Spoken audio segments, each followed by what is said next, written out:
thank you very much for joining me for a coffee with the editor. So exciting times for Traction. I think there's a milestone of note coming up. We are turning 35 years old. Can you believe it? On the 25th of October.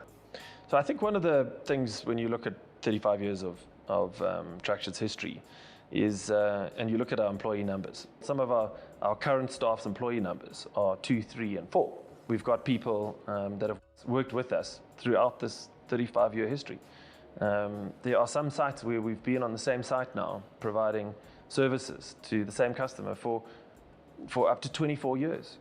Ultimately, what makes this company what it is, it's the people on those sites, the people across our business that have had this obsession from day one, which really is something that Roy Puffett inculcated into the business, is this obsession with providing quality services in everything that we do. And, you know, to my mind, that's the story of longevity is embedded in quality. And it's the people that I thank for that as well.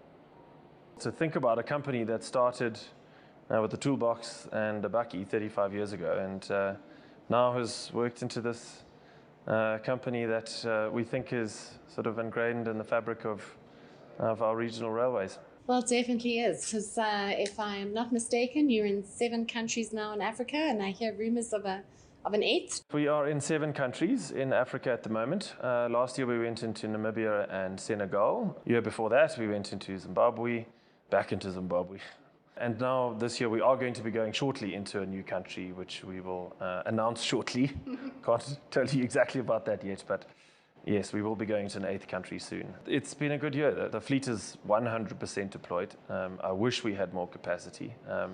We are trying to add on more capacity at the moment. We've got 6 of our locomotives in rebuild. That includes one of our Afro 4000s that we bought on the auction that was accident damaged.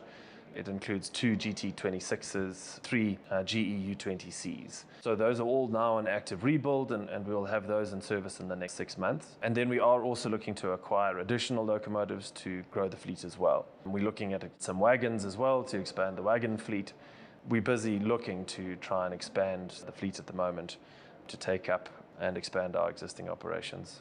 Calabash, I'm sure, has been a little frustrating with the bridge closure. Calabash, it's been a long road on this bridge. As you know, we're a joint venture partner in Calabash, and we do supply a lot of locomotives in there and wagons. We've done a lot of work through Calabash with Tazara in order to try and make the Kasama intermodal solution work, and we have run quite a few trains into Kasama. We have reduced the scope of the service from the normal service that we do run, because of the reduced capacity of being able to load and offload it at Kasama, but it's worked reasonably well. We're looking forward to restarting. The bridge is due for completion on the 30th of August. I believe the formal opening is going to be on the 15th of September, but basically from September we're going to be back up and running with normal operations all the way through to Ndola. In the meantime, with new volumes coming out of the DRC, the freight volumes out of the region have expanded hugely, and the trucking capacity has been really stretched. So, you know, from that perspective, we're coming back online, I think, at a very good time. SNCC is also opening up with some private operators potentially in future entering into the DRC. So, you know, that also speaks to being able to expand that service potentially at some stage in future. The private operators on the Tazara service, we have seen some of the capacity go away, obviously, over this time, but I do think that it's going to come back, just simply because there's a lot of freight demand with new volumes coming out of the DRC. Let's bring it back home. You spoke about 35 years. It is a hell of an achievement if you consider where you've come, where you're going, and the fact that the Roslyn Rail facility, or the Roslyn Rail hub, which has been open for like 4 years now, and the last time I was there, it was pretty full. Is it still the same picture? Roslyn is really pumping at the moment, adding additional office space at the moment in Roslyn. We're painting the floors and we're completing our paint booth. So, you know, from that perspective, Roslyn is sort of like a never-ending work in progress. But I guess the most important thing is how many locomotives are on the floor. You know, as I've said to you, we've got 6 of our locomotives now in active rebuild. And we've got 5 third-party locomotives in active rebuild. And we've got more third-party locomotives coming in. So we really are really busy at Roslyn at the moment, which is exactly how we'd like to see it. Our component base also has been a really good strategic move for the workshops, and the quality of the work that we're seeing coming out of there is really, really good. We, of course, continue to work with our trusted suppliers and our trusted third-party service providers, and we really do see that as a services hub. We're not trying to be all things to all people. We really want to continue to work with parties where we respect the quality of the work that they do, and where we think that's going to add to the quality of our locomotives and our customer locomotives. And to the extent that we can rely on third parties, we're never going to invest in that ourselves. We do see that facility as the base for providing really high quality interventions, major interventions to locomotives for our fleet and the South African market.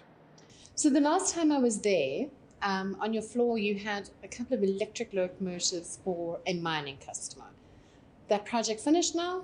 It's in the final stages of commissioning, and I'm very happy to report it's going exceptionally well. So that 8E upgrade program has delivered successfully, and together with our service partners there, which was Knorr-Bremse and TSD, we think that that's going to be a great market in future for electric locomotive upgrades, for shunting locomotives as well as mainline locomotives into the future. So a really exciting product addition for what Rosslyn can offer. So I think one of the things that was quite key out of that project was that it was basically, a complete, pull it all down and rebuild it. So an absolutely complete modernization program for locomotives. And I think that's something you guys are making your market doing here. Yeah, absolutely. So, that was a modernization on the electric side. So now we've completed that.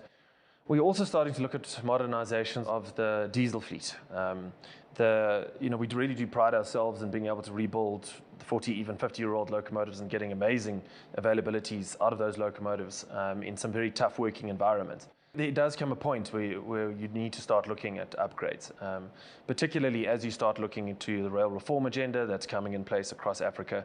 I was just reading recently about the Egyptian rail reform, where they're handing out 10-year access agreements. Coupled with that, I think it is time that we start looking at modernizations of the diesel fleet as well. And that's going to be an exciting new chapter, I think, for what we do at Rosslyn. Your wheel shop. Have you finished the investment with the wheel shop? Yes. So we finished the investment into the wheel shop at Rosslyn. We did debate whether we needed to invest into a Gibson ring roller in order to retire. So we looked at the business case associated with it, and we ultimately decided there wasn't a business case associated with retiring. The difference in price now between buying tires and retiring a disc versus buying a new disc is the cost is so small. The cost delta between the two is so small that the saving you get from retiring doesn't really justify the investment into that equipment. So we've decided against that, which actually then means that our investment into the wheel shop has come to a close. We've got what we need and what we need for now, certainly for the wheel shop. And then, of course, your spares section. Last time I was there, they were still being built. Our parts store is finished. We've got about 120 million rands of parts at any time based at Rosslyn. The companies that we are distributing parts to is growing all the time. It certainly is quite an exciting part of our business. We're currently investing into a float of parts, which we hadn't held in the past, in order to be able to improve the timelines for delivery for customers.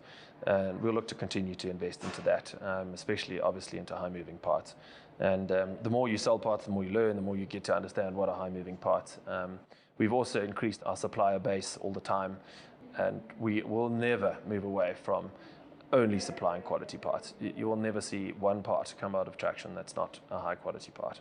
Also happening at Rosslyn, new intakes for your training?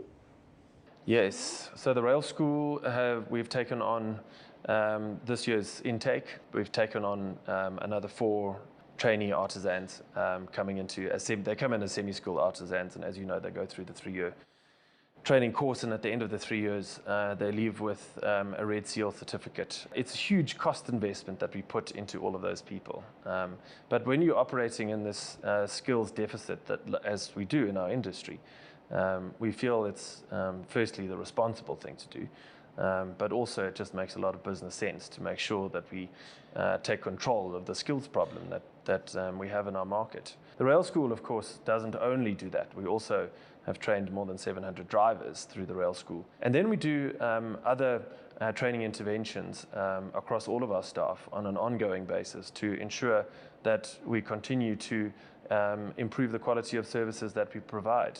We're about to roll out a module now into locomotive fault finding, for example. And it's an important part of ensuring that we continue to improve all the time. What's the plans for the next 12 months?